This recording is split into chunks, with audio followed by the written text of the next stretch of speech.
નમસ્કાર ખેડૂત મિત્રો, મારું નામ છે અલ્કેશ પટેલ અને આપણી યુટ્યુબ ચેનલ છે ખેતીની વાત મારું ગુજરાત. આપણી દુકાનનું નામ છે Hindustan Agro Seeds Kalavad, proper Kalavad, તાલુકો કાલાવડ, જિલ્લો જામનગર. મિત્રો આજરોજ જે તારીખ થઈ છે 8/12/2024 રવિવાર છે, એટલે રજાનો દિવસ છે. તો મારી વાડીની મુલાકાતે હતો અને કપાસનું જે ફિલ્ડ છે, જે અત્યારે કપાસની કઈ સ્થિતિ છે એના વિશે થોડીક ચર્ચા તમને કરીશ મિત્રો. હવે કપાસમાં એકંદરે જોવા જઈએ તો આ વર્ષની વાત કરીએ તો 50%થી ઉપર ખેડૂત મિત્રોને 2 મણથી લગાડી અને 10 મણ સુધીનું વધીને ઉત્પાદન મળેલું છે. તો આવી સ્થિતિ થાય તો કપાસનું વાવેતર કરવું પોસાય નહીં. આ એક સત્ય હકીકત છે મિત્રો. એટલે આવતા વર્ષે જે છે પાકની ફેરબદલી કરવી ખાસ જરૂરી છે.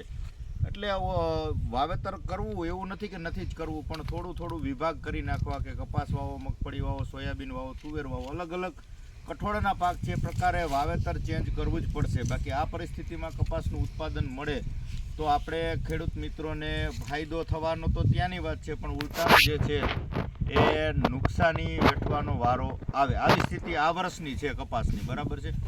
હવે અત્યારે હું મારા કપાસની સ્થિતિ બતાવું છું કે કપાસમાં અત્યારે ફૂલ જે છે એનું જે વીણી જે છે એ સારી એવી છે. હજી આપણે એકય વીણી કરેલી નથી, પ્રથમ જ વીણી કરવાની છે. હજી એ પણ બાકી છે, કેમ કે અત્યારે સમય નથી મળતો, મજૂરની થોડીક અછતના કારણે સમય નથી મળતો, બીજા કામ ચાલુ છે. એટલે પરિસ્થિતિ સારી છે, છેક સુધી ખુલ્લું છે સારું. આ એક મહત્વનો મુદ્દો છે. ઈયળ નથી, 2BT કપાસ છે, ઈયળ નથી, બરાબર છે.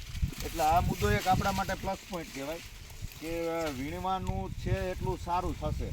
તમને બતાવવાની કોશિશ કરીશ મિત્રો, તમે જોઈ શકો છો, નજીકથી બતાવવાની કોશિશ કરશો કે આ પ્રકારે જે છે એ સિરીજુ છે, પણ સિરીજુ છે એ વ્યવસ્થિત આખી ખુલેલી છે.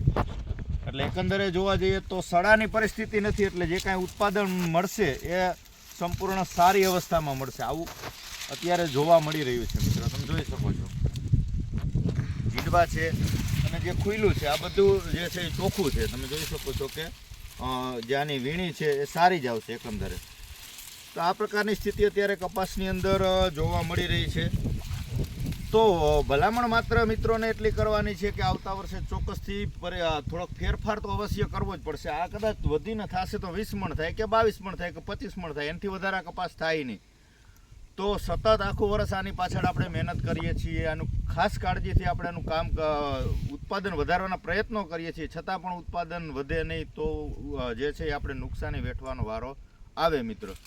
તો આવતા વર્ષથી કપાસના વાવેતરમાં થોડાક ફેરફાર કરજો, મારી એવી અંગત ભલામણ છે મિત્રો. કેમ કે ઉત્પાદન ઘટશે તો ખર્ચ વધવાનો છે અને જે છે એ આપણને જે નુકસાનીમાં વધારો ચોક્કસથી થશે મિત્રો. તો ઓલ ઓવરની વાત કરીએ તો કપાસના પાકમાં આ વર્ષે નુકસાની જાજી છે, ફાયદો ઓછો છે. હવે એકંદરે આવું જોવા જઈએ તો 5% કે 10% ખેડૂત મિત્રોને આ પ્રકારના કપાસ કે 20 મણ ઉપર થાય એવા ગણતરી કરી, એટલે 20 થી 30 મણ સુધીના આંકડા આવે એવા 10% કપાસ છે.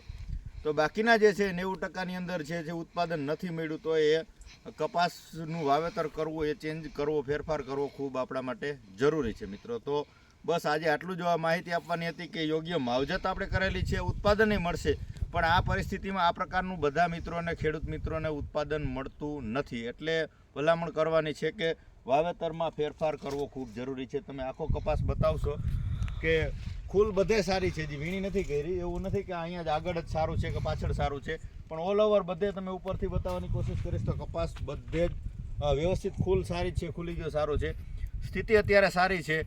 પણ તમામ ખેડૂત મિત્રોના હિતની વાત કે બધાને જે છે સારો ઉત્પાદન મળે એના માટેની વાત છે, તો કે ફેરફાર કરવો જરૂરી છે. અને ઉત્પાદન મળશે આવતા વર્ષે તો ચોક્કસથી જે છે એ આપણે એના પછીના વર્ષે વાવેતરમાં વધારો ચોક્કસથી કરી શકાય. પણ આવા નવા વર્ષ થાય, સતત વરસાદના કારણે ઉત્પાદન ઘટે તો વાવેતર કરવું યોગ્ય નથી.